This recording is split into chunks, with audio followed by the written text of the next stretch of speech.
gitu. Ya, ya penerima manfaat. Sambil berjalan. Sambil berjalan lagi MBG begitu Bu atau yang mampu? Yang maksudnya yang mampu, yang kaya. Yang kaya nanti tidak dapat lagi.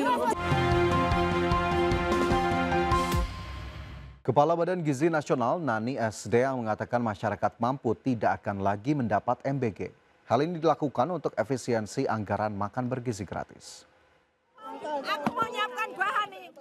Jadi efisiensinya apa aja, Bu? Ya, ya. Begitu. Mohon maaf. Ya, ya penerima manfaat. Sambil berjalan. Sambil berjalan lagi MBG begitu Bu atau yang mampu? Yang maksudnya yang mampu, yang kaya. Yang kaya nanti tidak dapat lagi. Jadi penerimanya siapa saja Bu? Bapak, Penerima manfaat ini. Jadi nanti misalnya ya sekolah-sekolah kaya.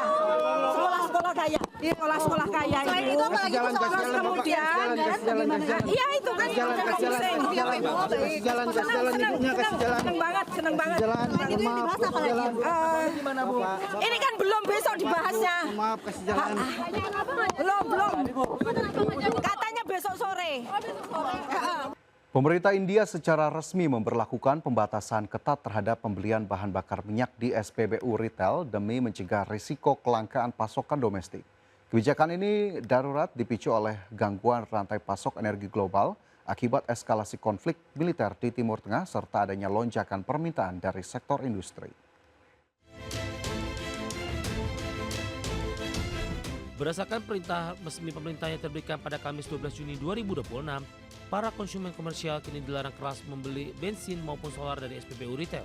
Selain larangan tersebut, pihak otoritas juga membatasi volume pembelian solar maksimal 200 liter per pelanggan atau kendaraan setiap harinya.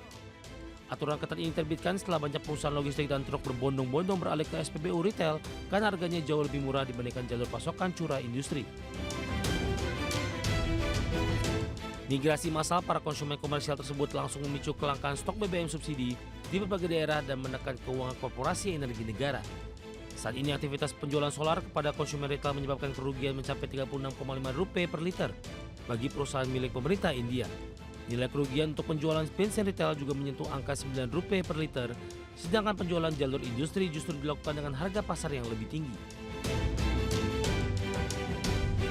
Kebijakan batasan pasokan energi ini akan berdampak langsung pada tiga raksasa minyak milik negara, yakni Indian Oil, Bharat Petroleum, dan Hindustan Petroleum. Gabungan emiten plat merah tersebut tercatat menguasai sekitar 90% dari total lebih dari 100.000 SPBU yang beroperasi aktif di seluruh India. Adapun pihak otoritas menegaskan ketegangan militer antara Amerika Serikat, Israel, dan Iran menjadi alasan utama pemberlakuan regulasi yang dirancang berjalan selama maksimal 90 hari ke depan. Berbagai sumber ada di channel. Selanjutnya pemirsa, pemerintah segera melakukan revitalisasi sekolah di seluruh daerah. Targetkan sebanyak 71.744 sekolah akan direvitalisasi untuk meningkatkan kualitas pendidikan.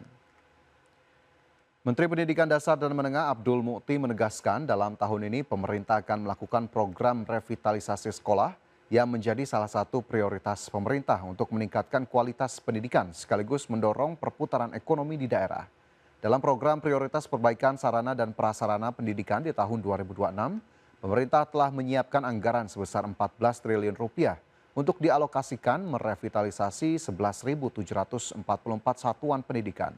Pemerintah sendiri berencana menambah cakupan revitalisasi hingga 60.000 sekolah, sehingga total sekolah yang akan direvitalisasi sepanjang 2026 mencapai 71.744 satuan pendidikan. Selain memperbaiki sarana dan prasarana pendidikan, revitalisasi sekolah juga bisa membuka lapangan pekerjaan dalam jumlah besar karena pola pembangunan akan dilakukan secara swaklola oleh masing-masing sekolah. Dengan anggaran yang sudah disetujui DPR 14 triliun itu mengalokasikan untuk 11.744 satuan pendidikan dan insya Allah akan ada tambahan 60.000 satuan pendidikan sehingga tahun ini kami akan melakukan revitalisasi untuk 71.744 satuan pendidikan di seluruh Indonesia, semua jenjang mulai dari taman kanak-kanak sampai dengan tingkat SLTA. Kami sampaikan juga bahwa program revitalisasi ini tidak hanya berkaitan dengan peningkatan mutu pendidikan, tapi Juru bicara Kementerian SDM Dwi Anggia memastikan untuk menjaga agar tidak terjadinya pembengkakan subsidi dari peralihan konsumsi BBM jenis Pertamax ke Pertalite, Pemerintah akan melakukan pengawasan secara ketat di lapangan. Hal tersebut dilakukan agar memastikan penggunaan BBM bersubsidi tepat sasaran dan menjaga kuota BBM bersubsidi tetap bisa terpenuhi masyarakat dengan menjaga kondisi fiskal negara.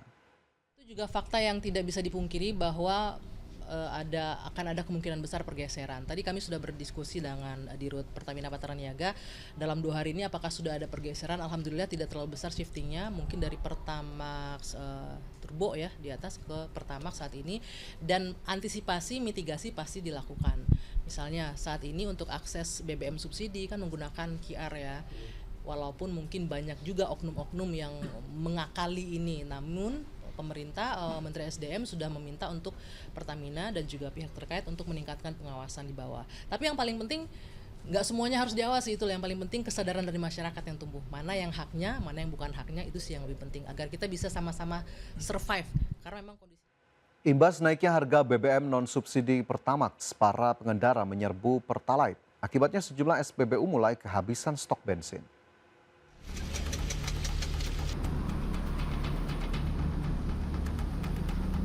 Sejumlah SPBU di Jakarta mulai kehabisan stok BBM.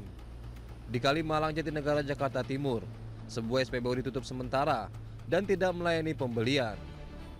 Tidak ada aktivitas pengisian BBM, baik untuk kendaraan roda 4 dan roda 2. Para pengendara yang berniat mengisi bensin terpaksa putar balik.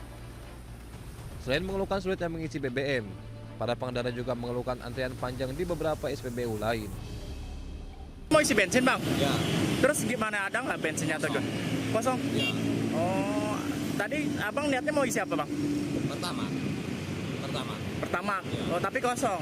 Oh ini emang baru kali ini aja atau ada beberapa SPBU yang abang udah datangin terus kosong? Ini baru ini karena beberapa ini agak sering kosong sih. Oh. Tapi di sono tadi antri banget. Kondisi ini terjadi sejak naiknya harga BBM Pertamax yang sebelumnya Rp12.300 menjadi Rp16.250 per liter.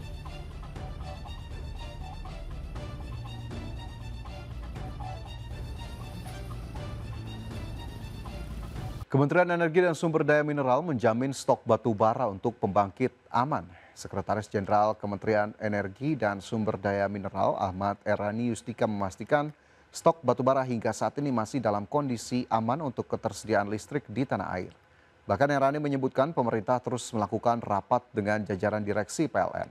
Ia juga membantah adanya potensi krisis pasokan batu bara seperti yang pernah terjadi pada 2022, di mana harga batu bara di pasar global lebih menggiurkan ketimbang dalam negeri dan pengusaha lebih memilih ekspor ketimbang memenuhi kebutuhan dalam negeri. Terus ya dengan direktur-direkturnya juga gitu. Saya yakin mereka yang lebih memiliki informasi untuk mengenai hal itu. Ada kekhawatiran kayak Januari 2022 kok yang KWP-nya cuma 5 hari batu bara. Enggak, insya Allah sih enggak. Insya Allah sih enggak. Dipastikan ininya. Kan Pak Menteri kemarin kan sudah menyampaikan pernyataan kan, yang gitu. Udah hasil yang semalam dengan PLN berarti bakal gitu. Ada tindak lanjut dari PLN gitu. Hari ini katanya ada rapat lagi Pak Dirjen Kadrik dengan